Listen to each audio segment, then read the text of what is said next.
There is, and I'm going to say this clearly, and I rarely say this, I will say with 100% certitude, there was no F-16 struck down. And let me tell you, I wish you shot the F-16 down. But I do not believe you did.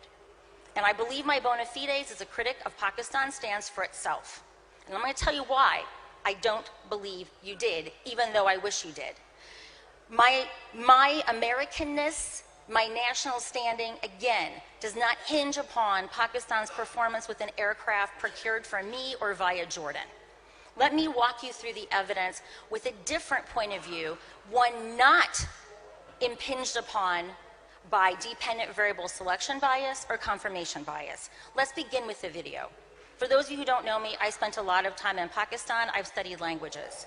The videos, we are told, came from Nowshera. You may not know this. People in Nowshera don't speak Punjabi. The video all show people speaking very tame Punjabi. Oh, kitne bande hain? Wo do bande hain, teen bande hain, oh, kitne parachutes hain? No one in Nowshera speaks like this. This raises questions about the provenance of that video. Let's walk you through what you were told, how it was so obvious, that all that stuff was so obvious. There's nothing obvious about it at all. In the video that Ngokale, with all of the Bunde, which was then reported by ISPR, right, there's actually multiple explanations for these two shoots, and I'm going to walk you through at least 4 that present themselves. First, what we've been told, that one is from the MIG Bison and one is from an F-16. Now, how many of you are paratroopers? Any paratroopers in the house? Me. Awesome possum, great. Isn't it odd that parachutes from 2 very different platforms in that video would look identical? Now, when I talk to my colleagues in the US Army who are paratroopers, including those that are in my class, they find this very dubious. I also find it dubious. It doesn't pass the Bakwas test. Another possibility is that the 2 shoots represented a 2-pilot F-16, and that would explain why the shoots would look so similar. There's no evidence that this was a 2-seater F-16. Another possibility is that this particular MiG Bison had a drogue chute. That would also explain what we saw in the video. And the 4th, and I have to say I'm torn between 3 and 4, is that the video is a fake. I don't say that lightly. They don't speak Punjabi in Nowshera. They speak Hindko. Anyone who speaks Hindko? It's not what they're speaking in that video. Excuse me, we had a fellow here who spoke, with all due respect, sir, I will not be condescended to. There's a fellow who took 3 times the length that I have taken. I'm going to walk through the evidence, and whether or not you choose to listen to it, sir, ye aapki marzi hai, tuadi marzi hai.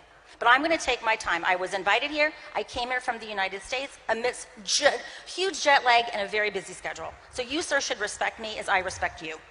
So there are 4 possible explanations. It is not obvious that one of them is more obvious than the other. 2, Nitin Gokhale, among others, went to very great exertions to prove that it was a GE engine in the down photograph of the aircraft. Now, if you accept that this was a GE engine, well, I got news for you. Pakistan's F-16 does not fly a GE engine. Everyone knows this. So what is it? If it's an F-16, it's something else, but it doesn't fly a GE engine. Sorry, that's just a fact, sir. You might not like it, but that's just the way it is. I didn't make the engine. I didn't tell the F-16 folks what engine to put in there. Everyone knows it flies a Pratt Whitney. The radar data.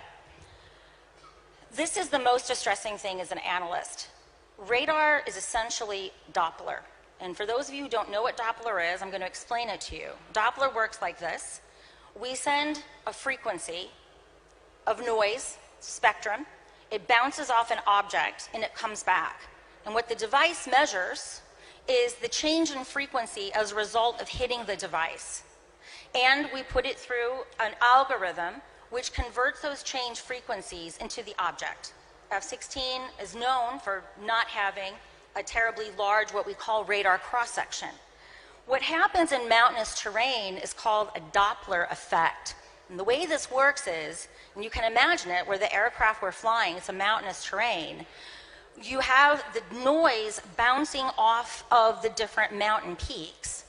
And so this actually creates in the radar a lot of noise, a lot of signal to noise.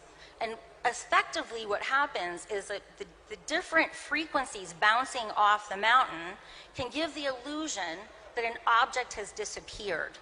So the only way these radar images can show definitively that an F-16 has been down is if we have the continuous video of that to show that the thing went down and it never came back.